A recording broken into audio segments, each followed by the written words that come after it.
কর্মী ঘাটতি মেটাতে বন দফতরের নিয়োগ হবে পুলিশ রিক্রুটমেন্ট বোর্ডের মাধ্যমে। অরণ্য সপ্তাহে ঘোষণা মুখ্যমন্ত্রী শুভেন্দু অধিকারীর। জোর দিলেন বৃক্ষরোপণে। সাংসদ বিধায়ক থেকে জনপ্রতিনিধি, শিল্প প্রতিষ্ঠানগুলোকেও বৃক্ষরোপণ করার আবেদন মুখ্যমন্ত্রীর। সব ধ্বংস করেছে, গাছকেও ছাড়েনি। নাম না করে পূর্বতন তৃণমূল সরকারকে তোপ মুখ্যমন্ত্রীর। বনকর্মী নিয়োগে তৃণমূল জামানায় দুর্নীতির অভিযোগ উঠেছিল। মুখ খুলেছিলেন তৎকালীন মুখ্যমন্ত্রী মমতা বন্দ্যোপাধ্যায়। আশ্বাস দিয়েছিলেন তদন্তের। তারপর কেটে গিয়েছে 5 বছরেরও বেশি সময়। তদন্তের আশ্বাস কেবল মুখের কথা হয়েই থেকে গিয়েছে। এর মধ্যে তৃণমূল সরকার ক্ষমতাচ্যুত হয়েছে, এসেছে বিজেপি। নতুন সরকার ক্ষমতায় এসেই বনকর্মীর ঘাটতি মেটাতে জোর দিল। বনকর্মী নিয়োগে দুর্নীতি রুখতে দায়িত্ব দিল পুলিশ রিক্রুটমেন্ট বোর্ডকে। মাননীয় প্রধান সচিব মন্ত্রীকে বলবো, কংক্রিট প্রপোজাল সিএস এর কাছে দিন। আপনাদের জন্য কি কি করতে পারি সেটা আমরা দেখব। কত ভ্যাকেন্সি আপনাদের খালি আছে সেটাও আমরা দেখব। এবং আপনাদের রিক্রুটমেন্ট এখন থেকে পুলিশ রিক্রুটমেন্ট বোর্ডের মাধ্যমে হবে। যত ভ্যাকেন্সি খালি আছে আগামী কয়েক মাসের মধ্যে আমরা পূরণ করব। এবং যারা কর্মরত অবস্থায় মারা গেছে তাদের ফাইলগুলো যদি পড়ে থাকে মাননীয় মুখ্য সচিবকে বিশেষভাবে দেখতে হবে। মঙ্গলবার থেকে শুরু হয়েছে অরণ্য সপ্তাহ, চলবে আগামী সোমবার পর্যন্ত। অরণ্য সপ্তাহের সূচনা করে মুখ্যমন্ত্রী অভিযোগ করলেন, নির্মাণ সংস্থাগুলো বৃক্ষরোপণের প্রতিশ্রুতি দিলেও তা থেকে যায় কেবল খাতায় কলমেই। এই অবস্থায় সাংসদ বিধায়ক থেকে সমস্ত স্তরের জনপ্রতিনিধি, এমনকি শিল্প প্রতিষ্ঠানগুলোকেও বৃক্ষরোপণ করার আবেদন জানালেন মুখ্যমন্ত্রী। পাশাপাশি রথে রাজ্য সরকারের সেবা কেন্দ্র থেকে ফলের গাছ বিতরণ এবং বজ্রপাত রুখতে দূষণ নিয়ন্ত্রণ পর্ষদকে নারকেল গাছ দেওয়ার নির্দেশ দিলেন। আমাদের রাজ্যে কংক্রিটের জঙ্গলে আমরা ভরে গেছি। বিল্ডিং প্ল্যান পাস করার সময়,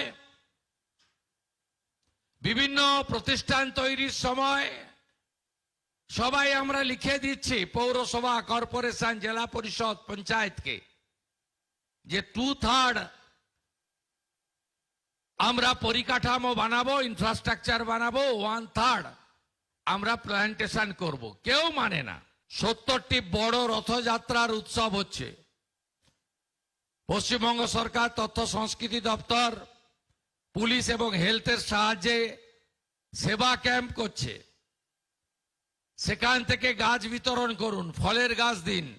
আমি পলিউশন কন্ট্রোল বোর্ডকে বলেছি, আপনারা ব্যাপকভাবে নারকেল গাছ বিতরণ করুন, যাতে বজ্রপাতের হাত থেকে অনেক এলাকাকে আমরা রক্ষা করতে পারি।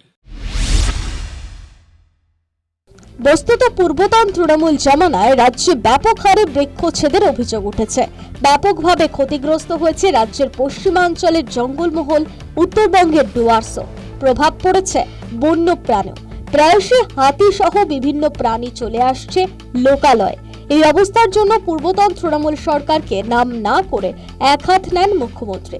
বন দপ্তরকে গুরুত্বপূর্ণ দপ্তরে পরিণত করার অঙ্গীকারও করেন। বিগত 15 বছরের সরকার ফরেস্ট ডিপার্টমেন্টকে অবহেলা করেছে। বরাদ্দ দেয়নি, ম্যান পাওয়ার দেয়নি, পরিকাঠামো দেয়নি। আমি বলবো উড়িষ্যা, ছত্তিশগড় থেকে শিখে আসুন কিভাবে ফরেস্ট ডিপার্টমেন্টকেও গুরুত্বপূর্ণ দপ্তরে পরিণত করা যায়। সেখান থেকে শিখে এসে পশ্চিমবঙ্গেও সেটা করুন। ডবল ইঞ্জিন সরকার সেটা করবে। ধ্বংস তো সব করে দিয়েছেন, কিন্তু এই গাছটাকেও ছাড়েননি। মঙ্গলবার বিধাননগরে বনবিতানে অরণ্য সপ্তাহ পালনের সূচনা করেন মুখ্যমন্ত্রী। বৃক্ষরোপণ করেন নিজের হাতে। বৃক্ষরোপণে উৎসাহ দিতে পড়ুয়াদের হাতেও গাছ তুলে দেন তিনি। অনুষ্ঠানে মুখ্যমন্ত্রী ছাড়াও উপস্থিত ছিলেন বনমন্ত্রী মনোজ ওরাও, দফতরের প্রতিমন্ত্রী দিবাকর খরামি, সচিব মনীষ জৈন, ছিলেন বিধাননগরের বিধায়ক তথা রাজ্যের স্বাস্থ্যমন্ত্রী শারদ মুখোপাধ্যায়। News time.